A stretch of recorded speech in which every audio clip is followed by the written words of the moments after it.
মুরলির তারিখ ১ জানুয়ারি ২০২৪। ওম শান্তি। মধুবন থেকে বাপদাদা বলছেন, মিষ্টি বাচ্চারা, তোমরা হলে রাজঋষি। তোমাদের রাজত্ব প্রাপ্ত করার জন্য পুরুষার্থ করতে হবে, সাথে সাথে দৈবী গুণও অবশ্যই ধারণ করতে হবে। প্রশ্ন: উত্তম পুরুষ হওয়ার পুরুষার্থ কি? কোন বিষয়ে অত্যন্ত অ্যাটেনশন চাই? উত্তর: উত্তম পুরুষ হতে হলে তো পড়াশোনার প্রতি কখনো রুষ্ট হওয়া উচিত নয়। পড়াশোনার সঙ্গে লড়াই ঝগড়ার কোনো সম্পর্ক নেই। পড়বে লিখবে হবে নবাব। সেই জন্য সদা নিজের উন্নতির খেয়াল যেন থাকে। চালচলনের উপর অত্যন্ত অ্যাটেনশন চাই। দেবতাদের মতন হতে হলে তো চালচলন অত্যন্ত রয়্যাল হওয়া উচিত। অনেক অনেক মিষ্টি হতে হবে। মুখ থেকে এমন কথা যেন বেরোয় যা সকলের মিষ্টি লাগে, কারোর যেন দুঃখ না হয়। ওম শান্তি। মিষ্টি মিষ্টি রুহানি বাচ্চাদেরকে বাবা বসে বোঝান আর জিজ্ঞাসা করেন যে তোমাদের বুদ্ধির ঠিকানা কোথায়? মানুষের বুদ্ধি তো এদিকে ওদিকে বিচরণ করতে থাকে, কখনো কোথাও কখনো কোথাও। বাবা বোঝান তোমাদের বুদ্ধির এদিকে ওদিকে বিচরণ করা বন্ধ। বুদ্ধিকে এক জায়গায় স্থির করো। অসীম জগতের বাবাকেই স্মরণ করো। এ কথা তো রুহানি বাচ্চারা জানে যে এখন সমগ্র দুনিয়াই হল তমপ্রধান। আত্মারাই শতপ্রধান ছিল পুরুষার্থের নম্বরের অনুক্রমে। এখন তমপ্রধান হয়ে গেছে। বাবা বলেন পুনরায় শতপ্রধান হতে হবে। সেই জন্য নিজেদের বুদ্ধিকে বাবার সাথে যুক্ত করো। এখন ফিরে যেতে হবে, আর কারোরই জানা নেই যে আমাদের ঘরে ফিরে যেতে হবে। আর কেউই নেই যারা ডাইরেকশন পায় যে বাচ্চারা আমায় অর্থাৎ বাবাকে স্মরণ করো। কত সহজ কথা বুঝিয়ে থাকেন। কেবল বাবাকে স্মরণ করো, তাহলেই তোমাদের বিকর্ম বিনাশ হয়ে যাবে, আর এরকম কেউই বোঝাতে পারে না। বাবাই বুঝিয়ে থাকেন। যার মধ্যে প্রবেশ করেছেন তিনিও শোনেন। পতীত থেকে পবিত্র হওয়ার আর সেই অনুযায়ী চলার সবচেয়ে ভালো মত বাবাই দিয়ে থাকেন। বাবা বলেন, বাচ্চারা, তোমরাই শতপ্রধান ছিলে, এখন পুনরায় হতে হবে। তোমরাই আদি সনাতন দেবী দেবতা ধর্মের ছিলে, তারপর ৮৪ জন্ম ভোগ করে কবিতুল্য হয়ে গেছ। তোমরা হীরেতুল্য ছিলে, এখন পুনরায় হতে হবে। বাবা অত্যন্ত সিম্পল কথা শোনান যে নিজেকে আত্মা মনে করো। আত্মাদেরকেই ফিরে যেতে হবে, শরীর তো যাবে না। বাবার কাছে আনন্দে যেতে হবে। বাবা যে শ্রীমত দেন তার মাধ্যমেই তোমরা শ্রেষ্ঠ হয়ে যাবে। পবিত্র আত্মারা মূল্যকে গিয়ে তারপর আসবে, তখন নতুন শরীর ধারণ করবে। এই নিশ্চয় তো আছে, তাই না? তাহলে সেই উদ্যোগ যেন থাকে। দৈবীগুণও ধারণ করতে হবে, তাহলে অনেক লাভবান হবে। স্টুডেন্ট যারা ভালোভাবে পড়াশোনা করে তারাই উচ্চ পদ লাভ করে। এও হল পড়াশোনা। তোমরা প্রতিকল্পে এভাবেই পড়াশোনা করে থাকো। বাবাও প্রতিকল্পে এইভাবেই পড়ান। যে সময় অতিবাহিত হয়ে গেছে সেটাই ড্রামা। ড্রামা অনুসারেই বাবার এবং বাচ্চাদের এক চলে। বাবা রায় তো ঠিকই দেন, তাই না? বাচ্চারা বলে, বাবা আমরা তোমায় প্রতি মুহূর্তে ভুলে যাই। এটাই হল মায়ার তুফান। মায়া প্রদীপ নিভিয়ে দেয়। বাবাকে প্রজ্জ্বলিত শিখাও অর্থাৎ সাম্মা বলা হয়ে থাকে, সর্বশক্তিমান অথরিটিও বলা হয়ে থাকে। যে সকল বেদশাস্ত্র আছে শেষবের সারকথা বলে থাকেন। তিনি হলেন নলেজফুল, সৃষ্টির আদিমধ্যন্তের রহস্য বুঝিয়ে থাকেন। এই ব্রহ্মা বাবাও বলবেন আমিও বাচ্চাদের বুঝিয়ে থাকি। বাবা বলবেন, বাচ্চারা তোমাদেরকে বোঝাই। তার মধ্যে এই ব্রহ্মাও চলে আসেন। এতে মুষ্টে পড়ার কোনো কথা নেই। এ হল অত্যন্ত সহজ রাজযোগ। তোমরা হলে রাজঋষি। ঋষি পবিত্র আত্মাকে বলা হয়ে থাকে। তোমাদের মতন ঋষি কেউই হতে পারে না। আত্মাকেই ঋষি বলা হয়ে থাকে। শরীরকে বলা হবে না। আত্মা হল ঋষি, রাজঋষি। রাজ্য কোথা থেকে নেয়? বাবার থেকে। তাহলে বাচ্চারা, তোমাদের কত খুশি থাকা উচিত। আমরা শিব বাবার থেকে রাজ্য ভাগ্য গ্রহণ করতে চলেছি। বাবা স্মরণ করিয়েছেন তোমরা বিশ্বের মালিক ছিলে, তারপর পুনর্জন্ম গ্রহণ করতে করতে নিচে নেমে এসেছ। দেবতাদের চিত্র রয়েছে। মানুষ মনে করে এই জ্যোতিতে সমাহিত হয়ে গেছে। এখন বাবা বুঝিয়েছেন একটিও জ্যোতিতে সমাহিত হয় না। কেউই মুক্তি পেতে পারে না। তাহলে সারাদিন বাচ্চাদের ভিতরে বিচার চলতে থাকা উচিত। যত স্মরণে থাকবে ততই খুশি বিরাজ করবে। দেখো, পড়াচ্ছেন কে? শ্রীকৃষ্ণকে লর্ড কৃষ্ণ বলে। ভগবানকে কখনো লর্ড বলা হবে না, তাকে গডফাদারই বলা হয়ে থাকে। তিনি হলেন হেভেনলি গডফাদার। এখন তোমরা হৃদয় থেকে অনুভব করো যে সেই হেভেনলি গডফাদার হেভেন অর্থাৎ দৈবী রাজধানী স্থাপন করছেন। সত্যযুগে অন্য কোনো ধর্ম ছিল না। চিত্র এই দেবতাদেরই রয়েছে, তাদেরই আদি সনাতন দেবী দেবতা বলা হয়ে থাকে। তারা এই বিশ্বের মালিক ছিলেন। ওনাদের বলবে সত্যযুগীয়, তোমরা হলে সঙ্গমযুগীয়। তোমরা জানো বাবা আমাদের রাইটিয়াস অর্থাৎ ধার্মিক বানিয়ে দেন। তোমরা রাইটিয়াস হতে থাকো। বিকারীকে আনরাইটিয়াস অর্থাৎ অধার্মিক বলা হয়ে থাকে। এই দেবতারা হলেন পবিত্র। লাইটও পবিত্রতারই দেখানো হয়ে থাকে। আনরাইটিয়াস মানে হল একটিও পদক্ষেপ রাইট নয়। শিবালয় থেকে নেমে বেশ্যালয়ে চলে আসে। এই কথা নতুন কেউ বুঝতে পারে না। যতক্ষণ পর্যন্ত তোমরা তাদেরকে বাবার পরিচয় ভালোভাবে না দেবে যে তিনিই হলেন হেভেনলি গডফাদার। হেভেন আর হেল দুটি শব্দ রয়েছে, সুখ আর দুঃখ, স্বর্গ আর নরক। তোমরা জানো ভারতে সুখ ছিল, এখন হল দুঃখ, তারপর বাবা এসে সুখ প্রদান করেন। এখন দুঃখের সময় সমাপ্ত হয়ে যাবে।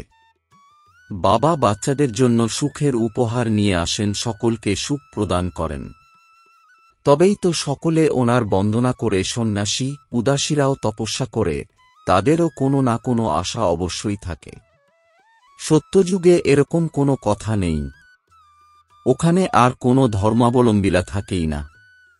তোমরা তো এখন পুরুষার্থ করছো নতুন দুনিয়ায় যাওয়ার জন্য। তোমরা জানো ওটা হলো সুখধাম, ওটা হলো শান্তিধাম, আর এটা হলো দুঃখধাম। এখন তোমরা সঙ্গমে রয়েছ, উত্তম পুরুষ হওয়ার জন্য পুরুষার্থ করছ। পুরুষার্থ অত্যন্ত ভালোভাবে করতে হবে। পড়াশোনার প্রতি কখনো রুষ্ট হবে না। কারোর সাথে মনোমালিন্য হলে তখন পড়াশোনা ছেড়ে দেওয়া উচিত নয়। পড়ার সঙ্গে লড়াই ঝগড়ার কোনো সম্পর্ক নেই। পড়বে, লিখবে, হবে নবাব। লড়বে, ঝগড়া করবে, তাহলে নবাব কিভাবে হবে? পুনরায় চালচলন তমপ্রধান হয়ে যায়। প্রত্যেকের নিজের উন্নতির দিকে খেয়াল রাখা উচিত। বাবা বলেন, হে আত্মারা বাবাকে স্মরণ করো, তবেই বিকর্ম বিনাশ হবে আর দৈবী গুণগুলি ধারণও হয়ে যাবে। যদি লক্ষ্মীনারায়ণের মতন হতে হয় তাহলে বাবাই তাদেরকেও এমন বানিয়েছেন। বাবা বলেন, তোমরাই এই রাজ্য করতে। এখন পুনরায় তোমাদেরকেই হতে হবে। বাবা রাজযোগ সঙ্গমেই শিখিয়ে থাকেন। তোমরা প্রতিকল্পে এরকম হয়ে যাও। এমন নয় সর্বদা কলিযুগই চলতে থাকবে। কলিযুগের পরে সত্যযুগ। এই চক্র আবর্তন করে অবশ্যই। সত্যযুগে মানুষ থাকে কম, এখন পুনরায় অবশ্যই কম হওয়া উচিত। এ হল সহজভাবে বোঝবার মতো কথা। অতীত হয়ে যাওয়া কাহিনী শোনায়। কাহিনী হল ছোট, বাস্তবে হল বড়, কিন্তু বোঝার জন্য ছোট। এ হল ৮৪ জন্মের রহস্য। তোমাদেরও পূর্বে জানা ছিল না। এখন তোমরা বোঝো যে আমরা পড়াশোনা করছি। এ হল সঙ্গম যুগের পড়া। এখন ড্রামার চক্র পুনরাবৃত হয়ে এসেছে, পুনরায় সত্যযুগ থেকে শুরু হবে। এই পুরনো সৃষ্টিকে বদলে যেতে হবে। কলিযুগীয় জঙ্গলের বিনাশ হবে, তারপর সত্যযুগীয় ফুলের বাগান হবে। ফুল দৈবী গুণসম্পন্নদের বলা হয়ে থাকে, কাঁটা আসুরিক গুণসম্পন্নদের বলা হয়ে থাকে। নিজেকে দেখতে হবে যে আমার মধ্যে কোনো অবগুণ নেই তো। এখন আমরা দেবতা হওয়ার মতো উপযুক্ত হতে চলেছি, সেই জন্য দৈবী গুণ অবশ্যই ধারণ করতে হবে। বাবা টিচার সদ্গুরু হয়ে আসেন, তাহলে ক্যারেক্টার অবশ্যই সংশোধন করে নিতে হবে। মানুষ বলে সকলের ক্যারেক্টার খারাপ, কিন্তু ভালো ক্যারেক্টার কাকে বলা হয় তাও জানে না।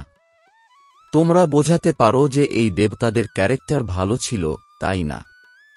এনারা কখনো কাউকে দুঃখ দিতেন না। কারোর চালচলন ভালো হলে তখন বলে এ তো যেন দেবীর মতন, এনার কথা কত মিষ্টি। বাবা বলেন তোমাদের দেবতায় পরিণত করি, তাহলে তোমাদের কত মিষ্টি হতে হবে। দৈবী গুণ ধারণ করতে হবে। যে যেমন সে তেমনই তৈরি করবে।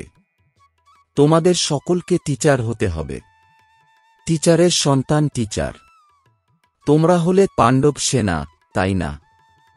পাণ্ডাদের কাজ হল সকলকে রাস্তা বলে দেওয়া। দৈবী গুণ ধারণ করতে হবে। গৃহস্থ জীবনেও থাকতে হবে। ঘরেও সার্ভিস করতে পারো। যেই আসবে শিক্ষা দিতে থাকবে, অর্থাৎ পড়াতে থাকবে। এমন অনেকেই আছে যারা নিজের কাছে অর্থাৎ ঘরে গীতা পাঠশালা খুলে অনেকের সার্ভিস করতে থাকে। এমন নয় যে এখানে এসে বসতে হবে। কন্যাদের জন্য তো অতি সহজ। 2 মাস ধরে চক্কর লাগিয়ে অর্থাৎ সার্ভিস করে তারপর চলে যায় ঘরে। ঘরের থেকে সন্ন্যাস নিতে হবে না। তোমাদের ঘর থেকে ডাক আসে তখন যাও, তোমাদের বারণ নেই। এতে কোনো লোকসানের অর্থাৎ কম হয়ে যাওয়ার কথা নেই, আরোই উৎসাহ আসবে। আমরাও এখন তীক্ষ্ণ হয়ে গেছি। ঘরের মানুষজনকেও নিজের মতন বানিয়ে সাথে করে নিয়ে যাব। এমন অনেকেই আছে যারা ঘরে থেকেও সার্ভিস করে তখন তীক্ষ্ণ হয়ে যায়। বাবা মুখ্য কথা বুঝিয়ে থাকেন যে নিজেকে আত্মা মনে করো আর আমায় অর্থাৎ বাবাকে স্মরণ করো। নিজের উন্নতি করতে হবে। ঘরে বসবাসকারীর এখানে বসবাসকারীর থেকেও ভালো উন্নতি হতে পারে। তোমাদের কখনো বারণ করা হয় না যে ঘরে যেও না। তাদেরও কল্যাণ করতে হবে। যাদের কল্যাণ করার অভ্যাস হয়ে যায় তারা থাকতে পারে না। জ্ঞান আর যোগ সম্পূর্ণ হয়ে থাকলে তখন কেউই বেইজ্জত করতে পারে না। যোগযুক্ত না হলে তখন মায়াও চড় মারে। তাহলে ঘর গৃহস্থিতে থেকে কমল ফুলের সমান পবিত্র অবশ্যই হতে হবে। বাবা তো ফ্রিডম দেন, অবশ্যই ঘরেও থাকো। সকলে এখানে এসে কিভাবে থাকবে? যতজন আসে তাদের জন্য ততগুলি ঘর ইত্যাদি বানাতে হয়। কল্প পূর্বে যা কিছু হয়েছিল তা রিপিট হতে থাকবে। বাচ্চারাও বৃদ্ধি পেতে থাকবে। ড্রামা ব্যতীত কিছুই হবে না। এই যে লড়াই ইত্যাদি লাগে, এত মানুষ ইত্যাদি মারা যায়, এসবই ড্রামায় নির্ধারিত রয়েছে। যা পাস্ট হয়ে গেছে তাই পুনরায় রিপিট হবে। যা প্রতিকল্পে বুঝিয়েছি সেটাই এখনো বোঝাবো। মানুষ অবশ্য যা কিছুই বিচার করুক, আমি তো সেই ভূমিকাই পালন করব যা আমার জন্য নির্ধারণ করা রয়েছে। ড্রামায় কমবেশি তো হতে পারে না। যা কল্প পূর্বে পড়েছিলে সেটাই পড়বে। প্রত্যেকের চালচলনের দ্বারা সাক্ষাৎকারও হতে থাকে। এ কেমন পড়াশোনা করে কোন পদ পাবে? ভালো সার্ভিস করে থাকে, মনে করো আচমকা অ্যাক্সিডেন্ট হয়ে গেল, তখন গিয়ে ভালো কুলে জন্ম নেবে। অনেক সুখে থাকবে। যতখানি সুখ অনেককে দিয়েছে ততখানি সেও পাবে। এই উপার্জন কখনো বিফলে যায় না। সত্যযুগে তো যেখানে জয় সেখানেই জন্ম হবে। অনেককে সুখ প্রদান করেছে, তখন golden spoon in the mouth অর্থাৎ সোনার চামচ মুখে নিয়ে ভালো ঘরে জন্ম নেবে। তার থেকে কম হলে সিলভার, তার থেকে কম হলে পিতলের পাবে। বুঝতে তো পারো, তাই না? আমাদের কতখানি যোগ আছে, রাজা, রানী, প্রজা সবই হবে। ভালোভাবে না পড়লে, দৈবীগুণ ধারণ না করলে তখন পথ কম হয়ে যাবে। ভালো বা মন্দ কর্ম অবশ্যই সামনে আসে। আত্মার জানা আছে যে আমরা কতখানি পর্যন্ত সার্ভিস করছি। যদি এখন শরীর ছেড়ে যায় তাহলে কি পদ প্রাপ্ত করব? এখন তোমরা পড়াশোনা করে সংশোধিত হচ্ছ। কেউ কেউ তো বিদরেও যায়, তখন বলবে এদের ভাগ্যে নেই। বাবা কত উঁচু বানিয়ে দেন। সাঁইয়ের অর্থাৎ ঈশ্বরের ঘর থেকে কেউ যেন খালি না যায়। এখন সাঁই তোমাদের সম্মুখে রয়েছেন। কাউকে তোমরা যদি 2 অক্ষরও শোনাও, সেও প্রজায় অবশ্যই আসবে। দেবী দেবতা ধর্মাবলম্বীরা এখনো পর্যন্ত আসতে থাকে, কিন্তু এখন পতিত হয়ে যাওয়ার কারণে নিজেদেরকে হিন্দু বলে।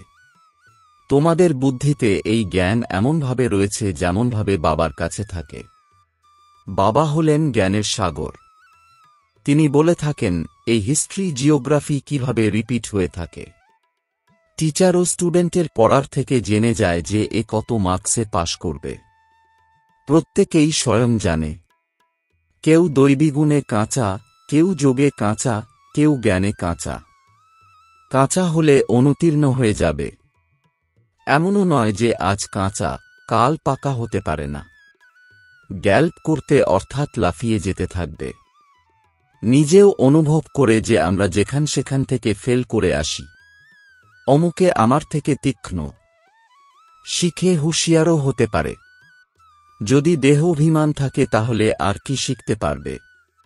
আমি হলাম আত্মা, এ তো একদম পাক্কা করে দাও।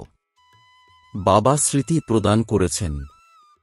বাবা বলেন আমায় স্মরণ করো, তবেই বিকর্ম বিনাশ হবে, তারপর দৈবী গুণ ধারণ হবে। নিজের নাড়ি দেখতে হবে যে আমি কতখানি উপযুক্ত হয়েছি। তোমরা এখন সৃষ্টির আদিমধ্যন্তের জ্ঞান গ্রহণ করছ। এই রাজযোগের নলেজ বাবা ব্যতীত কেউই শেখাতে পারে না। বাচ্চারা শিখতে থাকে। বাচ্চারা জিজ্ঞাসা করে আমাদের কুলের ব্রাহ্মণ কতজন? তা পুরোপুরি জানবে কিভাবে? আসতে যেতে থাকে। এখন নতুন নতুনও বেরোতে থাকে। আচ্ছা, মিষ্টি মিষ্টি প্রশিক্ষার্থী বাচ্চাদের মাতাপিতা বাপদাদার স্মরণসহ স্নেহসুমন আর সুপ্রভাত। আত্মিক পিতার আত্মিক বাচ্চাদেরকে জানাচ্ছি নমস্কার। ধারণার জন্যে মুখ্য সার: 1. নিজের দৈবী ক্যারেক্টার গঠন করতে হবে। দৈবী গুণ ধারণ করে নিজের এবং সকলের কল্যাণ করতে হবে। সকলকে সুখ প্রদান করতে হবে। 2.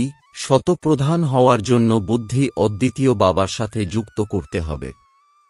বুদ্ধিকে এদিকে ওদিকে বিচরণ করতে দেওয়া উচিত নয়। বাবার মতন টিচার হয়ে সকলকে সঠিক পথ বলে দিতে হবে। বরদান: চলতে ফিরতে নিজের দ্বারা অষ্টশক্তিগুলির অনুভবকারী ফরিস্তা রূপ ভব। এর বিস্তার: কোনো ডায়মন্ড যদি অত্যন্ত মূল্যবান, দাগহীন হয় তাকে লাইটের সামনে রাখো তাহলে বিভিন্ন রং দেখা যায়। সেই রকমই যখন তোমরা ফরিস্তার রূপ ধারণ করবে তখন তোমাদের দ্বারা চলতে ফিরতে অষ্টশক্তির কিরণের অনুভূতি হবে। কারোর তোমাদের থেকে সহনশক্তির ফিলিং অর্থাৎ অনুভব আসবে, কারোর নির্ণয় করার শক্তির ফিলিং আসবে, কারোর কোনো শক্তির ফিলিং আসবে। স্লোগান: প্রত্যক্ষ প্রমাণ সেই, যার প্রতিটি কর্ম সকলকে প্রেরণা দেবে। ওম শান্তি।